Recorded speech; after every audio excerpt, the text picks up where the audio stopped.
The bells begin before dawn. They toll slowly, heavily, their echoes rolling through narrow streets still wrapped in mist. In a medieval town somewhere in Europe, perhaps in southern England or near the trading routes of Italy, a new day rises beneath a shadow that no sunrise can lift. It is the mid-14th century, and the plague has come. You wake not to birdsong, but to silence.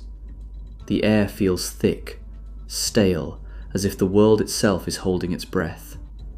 You lie still on a straw mattress, listening. Is your chest tight? Does your throat ache? Every morning begins with inventory of your body, of your breath, of your hope. Because during the Black Death, waking up is never taken for granted. Outside your small, timber-framed house, the street is unusually empty. Doors remain closed, windows are shuttered, even the stray dogs seem subdued. The marketplace, once filled with shouting vendors and bargaining peasants, now stands half deserted. Those who must venture out move quickly, heads lowered, as if speed alone can outrun death. Inside, your family stirs cautiously. Your wife coughs once, and both of you freeze. Just a dry throat, she insists. But fear needs no proof. In this time, a cough can mean doom. The plague arrived months ago, carried silently along trade routes from the east. Ships docked in port cities, their holds filled not only with spices and silk, but with rats. Fleas fed on infected rodents and then bit humans.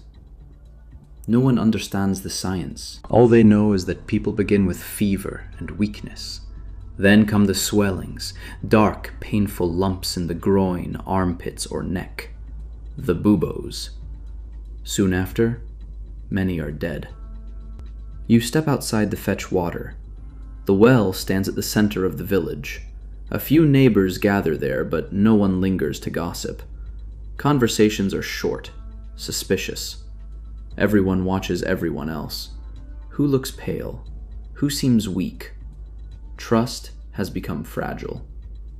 A cart creaks slowly down the street. It is pulled not by a horse, but by two weary men.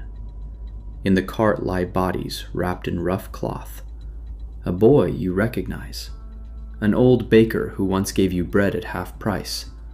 A woman whose name you never knew. The men shout, "Bring out your dead!" Though fewer people answer now. Many families are too afraid or too exhausted to carry loved ones outside. The cart heads toward a mass grave beyond the town walls. At first, funerals were solemn. Priests offered prayers. Families wept openly, but the dead became too many. The clergy themselves began to die. Rituals shortened. Graves deepened. Sometimes bodies were layered without ceremony. Faith remains, but it is shaken. You return home quickly. Breakfast is thin porridge made from what little grain remains. Trade has slowed. Fields lie untended. Many farmers have died. Others have fled. Livestock wander unattended. Hunger creeps alongside disease. Survival now depends not only on avoiding infection, but on securing food in a fractured world. By mid-morning, the church bells toll again. They ring so often that their sound has become the rhythm of life. Some believe the plague is God's punishment. Sermons speak of sin and repentance. In some towns, groups known as flagellants march barefoot through the streets, whipping themselves in public acts of penance, hoping to appease divine wrath. Crowds sometimes gather to watch, desperate for signs that someone, anyone, can stop the suffering. You kneel to pray. The church, once full, now echoes. Candles flicker before statues of saints. You whisper pleas for protection, for your children, for your aging parents in a nearby village. Prayer is both comfort and uncertainty. If God is testing humanity, how long will the trial last? Outside, rumours spread like wildfire. Some blame poison wells, some accuse outsiders. In certain regions, fear turns violent, and innocent communities are targeted in panic and rage. When death has no visible cause, suspicion becomes an enemy more dangerous than fever. Around noon, a neighbour knocks urgently at your door. His wife has fallen ill. She burns with fever. He begs for help. You hesitate. To enter his house may mean exposure, but to refuse feels inhuman. This is the moral torment of plague time. Compassion wars with self-preservation. You step inside, cautiously. The woman lies trembling, eyes glassy, breath shallow. On her neck, beneath tangled hair, you see it. A dark swelling, stretched tight beneath the skin. There is no medicine that can cure her. Physicians, when they are available, prescribe bloodletting, herbal poultices, or aromatic masks filled with herbs to ward off bad air. None of it reliably works. You hold the husband's shaking shoulders. You offer comfort.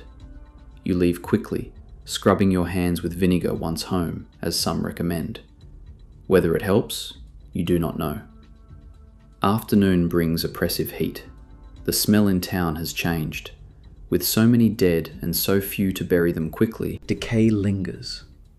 People burn herbs in their homes, believing sweet smoke purifies the air. Windows stay closed despite the stifling warmth, trapping fear inside wooden walls. Children no longer play in the streets. Schools, where they exist, are closed. Apprenticeships are interrupted. Blacksmith forges cool. Taverns sit half empty.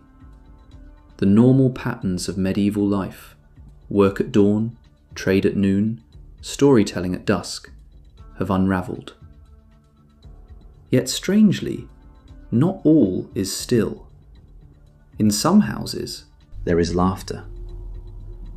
Those who remain healthy sometimes experience a fierce urgency to live. Couples marry quickly. Feasts are held in defiance of death. Wills are written in haste, distributing property before it is too late. Life compresses into sharper focus. Tomorrow is uncertain. Today must be felt. As evening approaches, the town gates close earlier than before. Travel has become dangerous. Entire villages stand abandoned. Fields return to wild grass. Wolves venture closer to human settlements. Without farmers to resist them, nature begins reclaiming the land. You walk once more to the edge of town. Beyond the walls, freshly turned earth marks new graves. There are too many to count. You think of how life was only a year ago. Harvest festivals, crowded markets, church processions bright with colour. Now the palette is grey and brown. But there are changes beneath the tragedy. With so many labourers dead, survivors discover something unexpected. They are needed. Lords who once commanded unquestioned obedience now struggle to find workers for their estates. Wages, once fixed and low, begin to rise in some regions. Peasants negotiate. Social structures tremble quietly under the weight of demographic collapse. You do not yet understand the historical shift unfolding. You only know that the old certainty of feudal order feels less absolute. The plague destroys, but it also reshapes. Night falls quickly. Inside your home, candles burn low. You bar the door. You listen for sounds, coughs, cries, carts in the distance. The darkness feels heavier than before the plague years. Without bustling taverns or lively gatherings, silence dominates. Your youngest child asks a question you cannot answer. Will we die too? You pause. In truth, nearly a third or more of Europe's population may perish before the plague wave passes. Some towns lose half their people. Monasteries are emptied. Entire family lines vanish. The scale is almost beyond comprehension. But you cannot speak statistics to a frightened child. You simply hold them close and whisper hope. Later, alone, you consider the randomness of survival. Why did your neighbor fall ill while you remained standing? Why did one household perish entirely while another across the street remains untouched? The plague shows no clear logic. It strikes rich and poor alike, though crowded urban centres suffer most. In distant cities such as Florence and Paris, chroniclers describe streets piled with bodies, families locking themselves indoors, and physicians fleeing in terror. Writers record despair, but also resilience. Some begin documenting daily life, unknowingly preserving testimony for centuries to come. The candle flickers. You remember the world before the plague, but memory already feels fragile. Children born this year will grow up knowing only a society transformed by absence. Midnight approaches. Another bell tolls. You lie awake, aware that the smallest sensation, a tickle in the throat, a warmth in the skin, can spiral into dread. Sleep, when it comes, is shallow. And yet morning will return.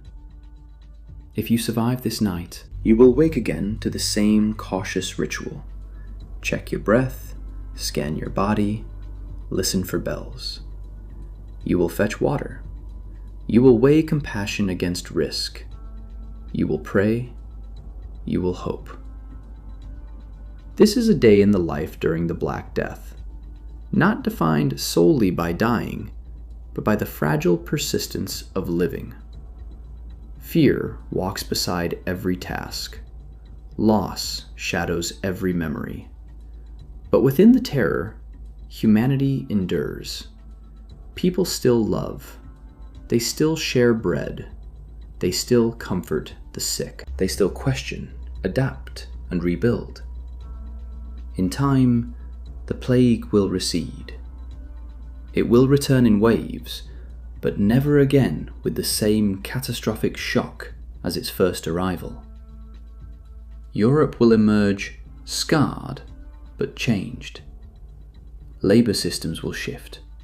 Faith will be questioned. Art and literature will reflect mortality with new intensity.